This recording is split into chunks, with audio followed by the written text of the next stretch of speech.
መመዝገብ እንደምትችሉ የሚያሳይ ቪዲዮ ሰርተናል።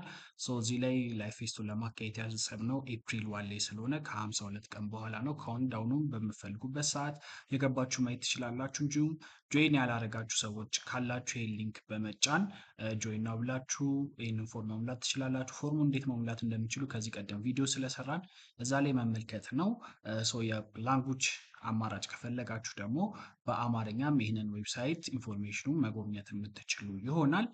ከዛም ወረድ ስንል ላይፍ ፌስት ፕሮግራሙ ላይ አንደኛ የኢትዮጵያ የመጀመሪያ ላይፍ ፌስት ሪጂናል መሆኑ ከዛ ይህን የመሰለ ዋንጫ ማዘጋጀታችን እናንተ ስታሸንፉ እንዲሁም ደግሞ በኮላቦሬሽን ከተለያዩ ክሬተሮች እንዲሁም ደግሞ የመንግስት አካላት ሊሆን ይችላል የግል አካላት ስፖንሰሮች ጋር መስራት እንደምንፈልግ ይገልጻል። ይሄ ከላይፍ ፌስቱ ካለቀ በኋላ የሚኖረን ኤክስፔክት የምናደርገው ቁጥር ነው። እንዲሁም በተጨማሪ ከእናንተ ፕሬዘንስ እንፈልጋለን።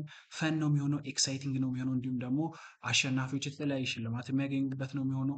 ኦል ኦቨር ዘ ካንትሪ ያሉ ክሬተሮች ደግሞ እንዲሁም ውጭ ያሉም ኢትዮጵያን መሳተፍ እንዲችሉ ነው የምንፈልገው። እዚህ ጋር ተመዝግባችሁ አፕሩቭ ስትደረጉ ዲስፕሌይ የሚደረገው በዚህ ፈንታ የእናንተ ፎቶ ይሆናል ማለት ነው። እንዲሁም ደግሞ ሻምፒዮኖች ማለትም ከ32 ራውንድ ጀምሮ እስከ መጨረሻው እስከ አሸናፊ ድረስ በአካል ነው የሚሆነው። ስለዚህ እዚህ ጋር ዲስፕሌይ የተደረገ በኩዌሽን ማርኩ ፋንታ ማንን ጥለው አለፉ የሚለውን ማንስ አሸነፈ የሚለውን ወደፊት ማየት የምችሉበት ይሆናል። ይሄ የመጀመሪያው ኮምፒቲሽናችን ነው እንደምታዩት።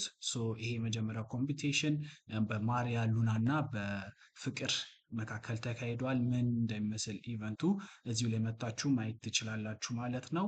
የተያዘለት ስኬጁል አለ ኢቨንቱ ኤፕሪል 1 ላይ ነው የሚጀምረው። እስከዛ ድረስ እናንተ ከዛሬ ጀምራችሁ በደንብ መመዝገብ ትችላላችሁ ማለት ነው። ቀጣይ ኢቨንቶች ደግሞ እንዴት እንደሚሄዱም ይገልጻል። አሁንም ጆይን ካላደረጋችሁ እዚህ ጋር መጣችሁ ጆይን ማድረግ የምችሉበት እድል አለ። ስፖንሰር መሆን የምትፈልጉ ካላችሁ ጌት ኢን ተች በሉን፣ በኢሜይል ላኩልን። ከዛ የስፖንሰርሺፕ ፓኬጆችን እኛ የምንልክላችሁ ይሆናል ማለት ነው።